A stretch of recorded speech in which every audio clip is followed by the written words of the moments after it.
माझं सोलापूर न्यूजमध्ये आपल्या सगळ्यांचं स्वागत. जिल्हा नियोजन मंडळाच्या बैठकीमध्ये शिना नदीला सर्वात मोठा पूर आला होता आणि त्या पूर परिस्थितीमध्ये अनेक डीपी हे नादुरुस्त होते.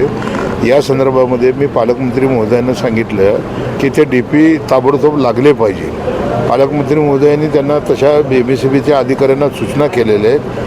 MSEBच्या अधिकाऱ्यांनी त्यांना सांगितलं की साहेब जवळजवळ 80-85% काम पूर्ण झालं आहे, राहिलेले 10-15% काम हे येत्या 10-15 दिवसामध्ये पूर्ण होईल. नाही त्या संदर्भामध्ये आमची मागणी तीव्र होती आणि मी नंतरनं उत्तम जानकर पुन्हा सुभाषबापू देशमुख आम्ही तिन्ही सदस्यांनी यांचं लक्ष वेधलं पालकमंत्र्यांचं की अत्यंत घाळ पद्धतीचं काम चालू आहे. तर पालकमंत्र्यांनी त्याच्या सूचना दिल्यात MSEBला की ताबडतोब ह्या आमदार महोदयांच्या सूचनेचं पालन करून ताबडतोब DP आणि जिथं पोलची गरज आहे ते पोल ताबडतोब लावा.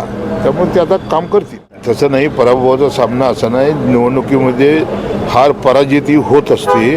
आम्ही 6 जिल्हा परिषदेचे गण होते. त्या 6 जिल्हा परिषदेच्या गणामध्ये आम्ही पिनोर गणातून प्रचंड विजय मिळवलेला आहे.